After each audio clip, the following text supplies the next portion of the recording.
My name is Shaun. I'm a candidate for the 2nd Congressional District here in Utah, and I'm with the Constitution Party. Common Core is a bad thing. Common Core gives more control to the federal government. It takes the control away from the parents and from the local school districts, which is where the decisions should be made. I can stand for a little bit of state funding and maybe a little bit of state interference in our government schools, but I don't believe the federal government has any role in our public schools, our government schools. They should not be involved. They end up becoming more of a propaganda system, teaching what the government wants rather than what the kids need. There's an overarching answer to that I think is really important. The federal government has no right to be involved in our state lands and in our public lands. The Constitution is very clear on this, that the federal government is limited in the lands that it can control to 10 square miles for the seat of government. That's Washington, D.C., and other such lands as are ceded to the government or sold to the government by the states. Those are only for arsenals, military bases, and post offices, and maybe by extension interstate roads, but that's about all there is. Everything else should be owned and controlled by the states. And I even go so far as to say our national monuments and our national parks should be administered and run by the states. Utah's already chosen.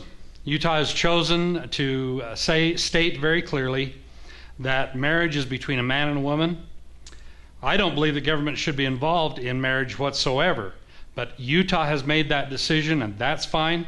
We should support that. One judge should not make that kind of a decision for the people of Utah. The biggest problem of immigration is that we have a flood. If you have a flood of water, you get not only life-giving water, but you get debris, you get all kinds of mud, you get all kinds of problems. We have a flood of immigration because we are not controlling our borders. What happens when you don't do that is, in addition to good people that want to come here for good reasons, you get criminals, you get terrorists, you get gangs. We can't do this way. We have to control our borders. Every country in this world controls their borders except us. We have to control our borders. We have to be able to decide. We have to be able to decide who comes here and how long they stay. That is our right as a nation. It is our responsibility as a people to ourselves and to our children. There's a very simple answer to that, and it goes back to what's been happening for the last 100 years or so. Our country was founded on a series of documents that laid out a philosophical basis for what needs to happen to have a country where there's prosperity, where there's freedom, where there is happiness and pursuit of happiness. That came from the Declaration of Independence, the Constitution of the United States, and the Bill of Rights.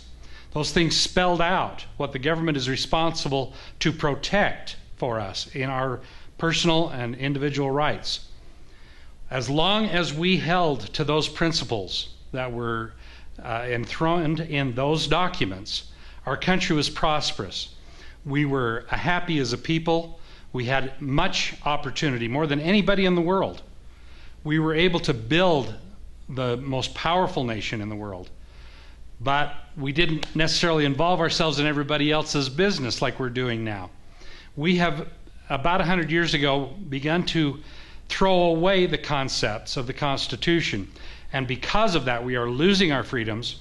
We are losing our prosperity. We're $17.5 trillion in debt and rising every day. We have lost our moral superiority or our moral standing in the world. We are hated throughout most of the world instead of envied and loved. And that's because we have abandoned those principles.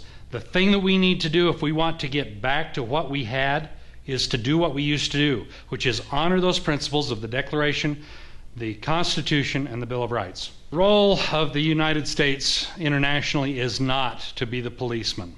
It is not to try to force other people to have the kind of government that we have.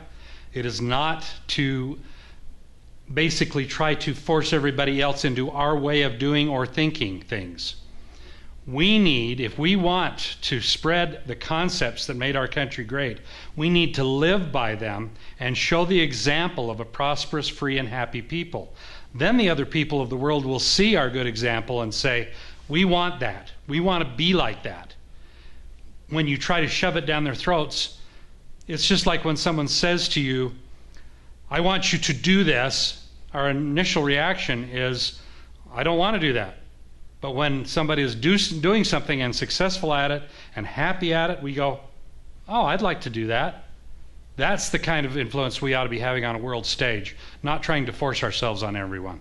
Short term, it might help some segments of the economy, but rapid conversion would also be very destructive in many ways, because whenever you have a change in the economy, whether it's from fossil fuels to renewable, or any other type of change, it is disruptive.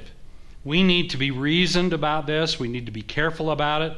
I do think that we're going to move gradually towards renewable resources, solar power, wind power, those kinds of things. I think that we need to examine what we can do safely with nuclear power, but we do not want to do that in a haphazard or very quick way, because we destroy infrastructure, we create unnecessary expense for the general person like you and me. Well, definitely reducing spending is the way to go. Our federal government is doing massively large numbers of things that are not constitutionally viable. There should not be any involvement by the federal government in our state lands. There should not be any involvement in health care or in education. There's massive evidence of duplication.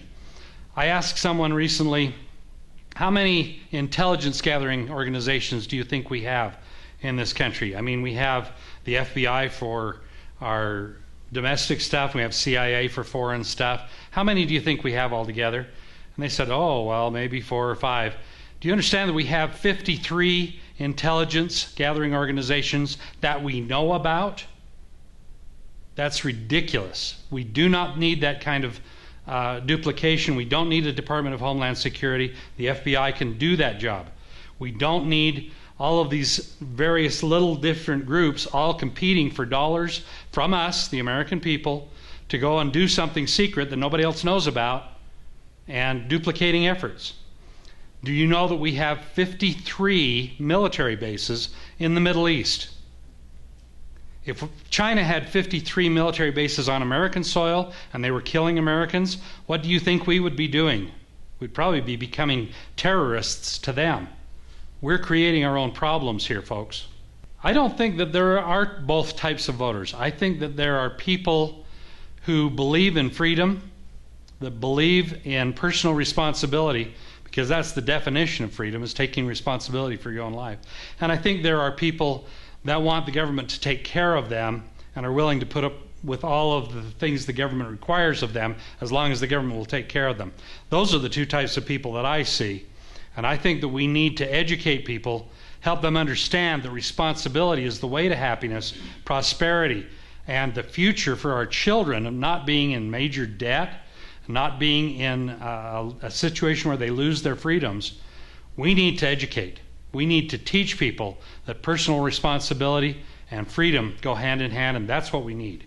I think that the main reason that they should vote for me is that the politicians that are in Washington are beholden to two major parties. I'm from an alternate party, the Constitution Party.